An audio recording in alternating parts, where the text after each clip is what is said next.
Today's episode is sponsored by the Why. Just kidding. I'm a warm and I'm an iced coffee kind of guy. Just depends on the mood. All right, so we're gonna try this for a second time because I went 15 minutes without my mic being on. So let's go at it again.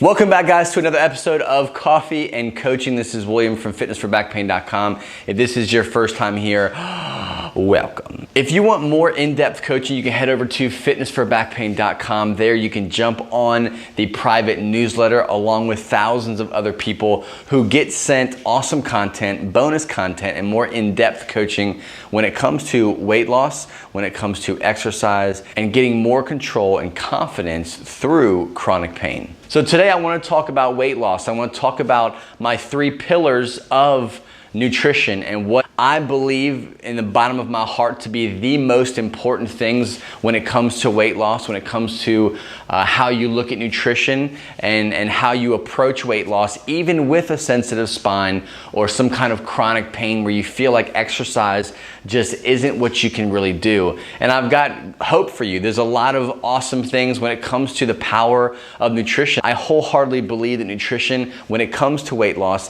is 80% of the battle. The other portion is exercise, which is very important. Muscle tone, muscle density, building strength in the body, making your foundation strong is extremely important. But when it comes to nutrition, you can take that 20% out, and if you eat clean and you watch what you eat and you keep your calories within a certain range for your body, you're gonna lose weight. You can still hit your 10-pound goal, your 15, 20, 30, 40-pound goal. Exercise will always make it better. It'll always make you better. But if you can't exercise the way you wish you could or that you think you should be able to, it's totally fine.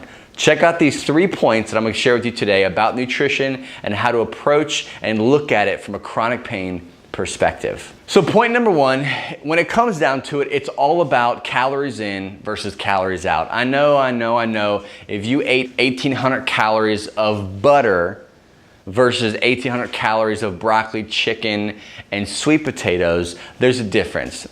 We're not gonna go there. I remember my professor in my physiology class, he told me that if I could give my client to eat 1,600 calories in butter and they needed to be at a 1,600 calorie deficit, they're gonna lose weight, period. My professor, he told me that, so it must be true.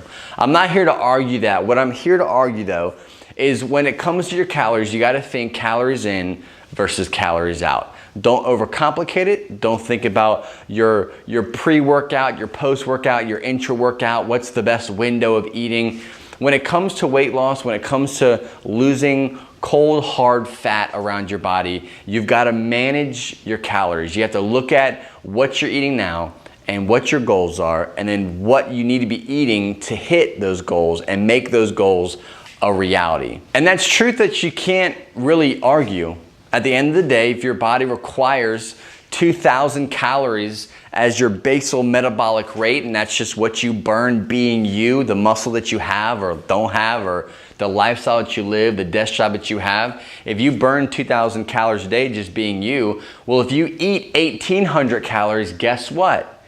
You're gonna lose weight. If that's higher fat, lower carb, higher protein, or low fat, high carb, high protein, if you're eating enough calories to match what you need to burn to sustain life, but also be in enough calorie deficit to support a steady, slow, sustainable weight loss number, then you're on the right track. Point number 2 I want to talk about is sustainable eating. Now, you've got a lot of diets, you got a lot of fad diets that people are throwing around that are very hipster, that are very just in the moment, jump on it, and you can lose a bunch of weight in 21 days or 30 days or 60 or 90 days. And those are great. If you have an emergency situation, I don't know what would be an emergency to lose a bunch of weight, but if ultimately you want to have long-term sustainable results that are life-changing and habit-creating, you have to think of ways that are going to teach you to change the way you eat for the long run. What sustainable eating comes down to is finding a way that fits your specific daily routine, your lifestyle, your habits, your cravings, the things that you like to eat, that you enjoy to eat, but also that give you the freedom to lose the weight and eat clean, or at least cleaner, to be able to lose that weight that you're wanting to do. That's sustainable. It's a plan that you can follow and adopt for a long period of time, if not a complete lifestyle change. That's the end goal, is not to just lose weight or be motivated long enough to lose a certain amount of poundage. What you want is a lifestyle change. What you want is a way of eating that's going to slowly help you change your mindset, your outlook on food, and ultimately the way you look and the way you feel. So when it comes down to choosing your next diet or the next way you're going to lose weight, throw away the fad diets, throw away what's going to give you quick wins, and think sustainable. Think long term, and it's going to pay off way bigger than it would if you were just on some kind of crash diet. The last and third point I want to make on this topic is really comes down to like a branch off of this idea of sustainable eating. So we all have different things that we love to eat. You know, it may be sweet things, it may be salty, savory things, it may be bourbon, it may be wine or scotch or beer or whatever it is that you like to consume. My idea of healthy, sustainable ways of eating is not just cold turkey cutting out all the things that you enjoy eating. To me, it doesn't last, because we're kind of designed to have these cravings. We want to have a sweet thing, we want to have a salty thing, we want to enjoy that drink, we want to be able to go to the cookout and eat as many hot dogs and hamburgers as we want. To me, that's what life is all about. It's experiencing those things and having the flexibility in the way you eat and in your lifestyle to be able to support those kind of choices whenever you want. So the key to a lifestyle change is not so much cutting out all the things that you love, but it's finding balance. And that really is the breakdown of a sustainable diet, is balance between the things that are going to bring you those results, but also going to give you those joys, those things that you enjoy eating and those things you enjoy doing, and not feeling like your whole life revolves around your diet. And you can break this down depending on what your calorie goal is. Let's say your goal is 1,800 calories a day. Well, let's just say you like Johnny Walker Black. Well, one shot of that I think is around 90 calories. Well, if I'm gonna have 2 shots of that a night, that's 180 calories. So I gotta take those 180 calories from somewhere. It may be that I'm not eating as much rice, or I may not be having as much, I may not have a whole avocado, I have to just have a half an avocado. But you're gonna find balance. If you choose to eat all that cheese all day, then you have to remember that you have to add those things into your total numbers for the day and see where you're at. If you can't fit that ice cream bar, that half a Snickers bar, that beer or glass of wine, if you can't fit it in your diet, you have to keep yourself grounded on your goals and just say no. But if you leave room and you enjoy those things, you will work them into your diet in a way that's not going to put you over. I think that's the biggest issue I see with people trying to lose weight, is they do really good for 4, 5, 6 days.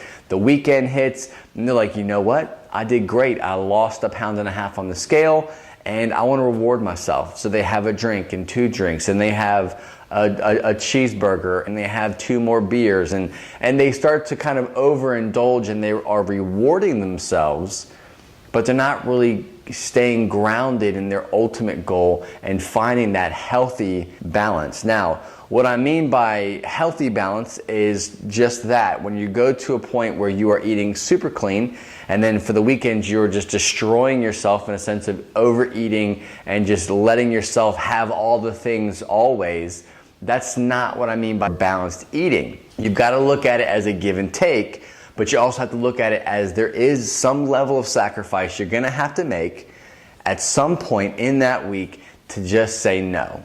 So what does all this have to do with losing weight? We talked about sustainable eating. We talked about finding balance in your nutrition, enjoying the things that you love to eat, but also giving yourself enough sacrifice, enough margin to continue to see the weight loss over a long period of time. Then we talked about, at the end of the day, it's all about the calories you're consuming. Calories in versus calories out. That's the way to simplify it. You have to keep those things in mind. But how does this relate to back pain? And you can take a lot of different angles with this. I think one of the most passionate angles that I enjoyed taking in this later part of my career is the mental connection to your body. We all, whether we want to admit it or not, care about how we look. We care about what our stomach looks like. We care about how we look naked or with our shirt off or with shorts on or with short sleeves on or no sleeves on. We care about that stuff. We're thinking about it.